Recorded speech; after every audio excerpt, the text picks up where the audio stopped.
Hola chicos, buenos días. El siguiente tema son las puertas. Las puertas de acceso, intercomunicación o salida mínimo deben tener una altura de 2.10 metros. Esto es porque están diseñadas para los mexicanos. Las mujeres, ya lo había dicho en un video anterior, tenemos un promedio de entre 1,50 y 1,60 y los hombres entre 1,60 y 1,80, ¿no? Un hombre de 1,80 en México ya se considera una persona alta. Entonces, la medida mínima para una puerta para que pueda tener el tamaño adecuado tanto para las personas como para el mobiliario se considera de 2.10. Esto es porque muchos muebles miden 2 metros. Entonces, 10 centímetros nos da el tamaño necesario para colocar o meter esos muebles. Aquí contamos del piso terminado, es decir, que si nosotros tenemos un piso de cemento, la altura se debe considerar desde el piso de la loseta ya acabada o el acabado que nosotros le queramos dar. Dependiendo de este acabado, pues es la altura. No es lo mismo una loseta a un tabique, un ladrillo, por ejemplo, pintura epóxica o cualquier otro tipo de acabado. Hay que considerar el grosor del acabado. ¿Vale? Entonces, la anchura que cumpla con una medida de 0.60 metros por cada 100 personas. Es decir, para una casa, habitación, se recomienda mínimo 0.60. Estamos hablando de lo mínimo. Ahorita vamos a hablar más adelante de qué necesitamos ver para las dimensiones específicas de una casa, ¿no? Entonces, si nosotros tenemos, por ejemplo, un auditorio donde acaben 200 personas, el ancho mínimo de la puerta es 1.20, ¿no? Porque es 0.60 por cada 100 personas. Aquí no estamos considerando las salidas de emergencia, porque para esto tenemos el apartado específico de salidas de emergencia. El ancho mínimo libre de las edificaciones en ningún caso podrá ser inferior a 0.90, exceptuando las casas de interés social o popular. Es decir, para casas habitación 0.90 y para cada 100 metros 0.60 para otros tipos de edificaciones. Y aquí vemos una tabla donde dice, para el tipo de edificación, vivienda unifamiliar y plurifamiliar, el acceso principal es de 0.90, cocinas y baños 0.60. Locales habitables, 0.90. Esto es para que una persona quepa bien y también los mobiliarios. Aquí, por ejemplo, en el comercial hay tipos de almacenamiento, autoservicios, tiendas de servicio. Aquí vienen los tipos de accesos, si son principales para vehículos peatonales y su ancho mínimo. Si se dan cuenta, todo viene aquí estrictamente por medidas y esto es de lo mínimo. Si ustedes llegaran a hacer, por ejemplo, un motel, y para esto el gobierno, obviamente, en la parte de la gobernación, en la parte de obras públicas, les va a observar el plano.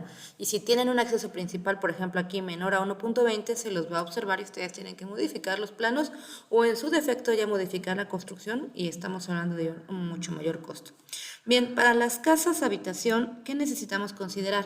Pues lo había dicho en un video anterior, los muebles más grandes, en este caso el refrigerador, la cama, la estufa, la lavadora, los sillones, son los muebles más grandes y dependiendo el tipo de mobiliario que quiera el cliente o que nuestro proyecto arquitectónico lo necesite, por ejemplo, como un hotel que requiere neveras ya industriales o mucho más grandes, como esta más o menos, pues se requieren medidas mucho más grandes. Entonces hay que checar que nuestra puerta de acceso, nuestra puerta principal o donde vayamos a meter este mobiliario tenga la distancia necesaria para que quepa sin abollarse, sin tener ningún problema y además se puedan manipular las personas su acceso o su entrada. Hay diferentes tipos, por ejemplo, ¿no? De refrigeradores, de sillones, de camas, entonces tienen que considerar el mobiliario como parte importante del diseño. Y también pues de la estructura, porque no es lo mismo, por ejemplo, el peso de una cama matrimonial a una cama individual. Entonces eso también se le considera como cargas muertas y tienen que pues, checarlo más adelante en su materia de cálculo estructural para que pues consideren estos pesos, ¿no? Vivos y muertos. Bien, en las puertas principales hay muchos diseños de puertas, ¿no? Estas son las tendencias de ahora y normalmente estas puertas miden entre 1,20 mínimo y 1,50 precisamente para colocar los mobiliarios por esta parte, ¿no? Esta aquí nada más se ve de una hoja, pero aquí tiene dos ventanitas. Estas ventanitas, por lo regular, con un ganchito que están en la parte de atrás, se pueden abrir y se puede extender esta puerta para que abra en su totalidad, ¿no? Aquí hay otro tipo de puerta. Aquí, por ejemplo, puede haber una fija y esta se puede mover dependiendo de las necesidades hacia adentro. Normalmente cuando tenemos uso común en la casa, pues solamente se abre esta puerta, ¿no? Pero si vamos a colocar algún mobiliario, normalmente esta puerta se abre o se abate para que estas dos se batan hacia adentro y juntas. Aquí tenemos otro tipo de puerta y estas son las básicas, pero las ahora pues son puertas giratorias, es decir, que nosotros van entrando y en la puerta ya no tiene la necesidad de estar fija y abatirse hacia un lado, sino que simplemente se desliza, se mueve para que puedan entrar por aquí. Aquí vemos otra puerta y para esto pues tienen que buscar las tendencias porque si van a construir, por ejemplo, para personas de poder adquisitivo alto, pues tienen que ver qué tipo de mobiliario van a requerir, ¿no? O el tipo de madera, metal, lámina, aluminio, acero, etcétera. Eso tienen que considerarlo, ¿eh? Tipo de puertas y bueno, para eso tienen que hacer un estudio o en su defecto preguntarle al cliente qué tipo de puertas quiere. Yo normalmente cuando me entrevisto con un cliente le pregunto, ¿no? ¿Cuántas personas habitan en la casa o van a habitar? Visitas, cuarto de estudio, qué mobiliarios van a colocar y a lo mejor pues en el momento es nada más la construcción, pero a futuro pues tienen que pensar en este tipo de mobiliarios, ¿vale?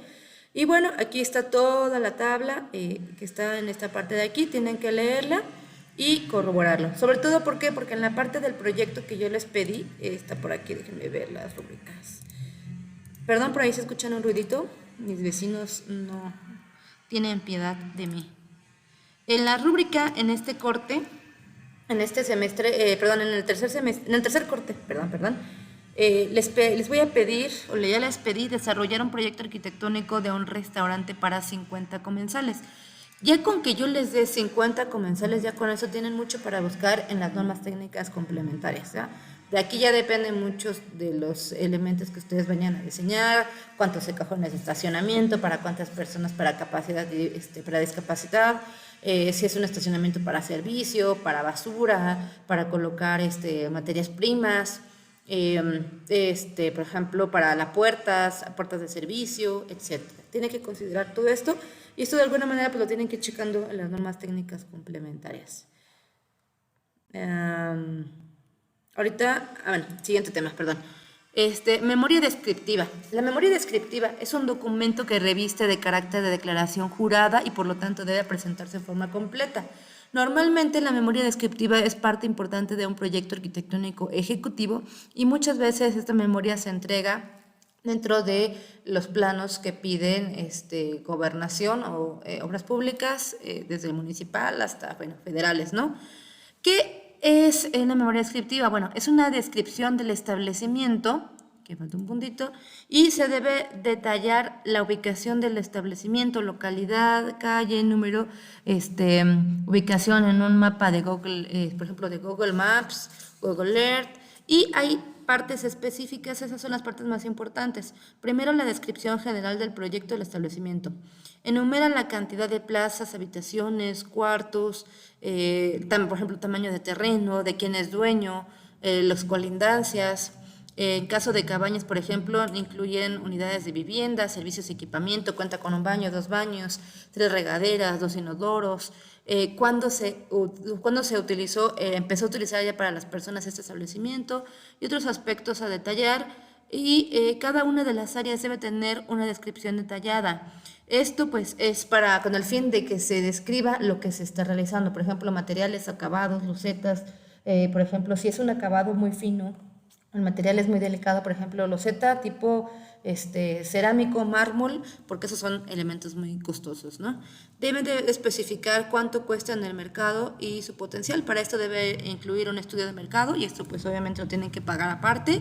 Aspectos legales, quién es el propietario, cantidad del personal, seguridad, salidas de emergencia, cuenta con drenaje, luz, electricidad, bueno, todo esto. Y deben incluir por cada memoria descriptiva una foto donde en esta foto se describe en texto qué es cada parte, ¿no? Esta es, por ejemplo, una habitación es para una habitación para 2 camas matrimoniales, consta con un baño interior, acabados, por ejemplo, de fino, con pintura blanca, e incluso le tiene que colocar qué tipo de pintura blanca es, el número, la serie, dónde la compraron, el costo, todo esto viene dentro de la memoria descriptiva y esos son ya parte de un proyecto ejecutivo. Esto ya lo debieron haber hecho, van a realizar una memoria descriptiva de su casa. Y esta parte de aquí van a escribir las 4 normas que regulan cada uno de estos edificios. No muchas de estas vienen en las normas técnicas complementarias, estas tienen que buscarlas aparte. Aquí esto nada más era colocar los acabados de cada uno de los elementos, no sé, loseta, pasto, piso, etc. Aquí debieron ya haber investigado como previo al tercer corte, la presentación gráfica de planos de instalaciones hidráulicas, sanitarias, eléctricas y de gas. Y esto nada más es para darles una idea de lo que viene a continuación, que es el tercer corte.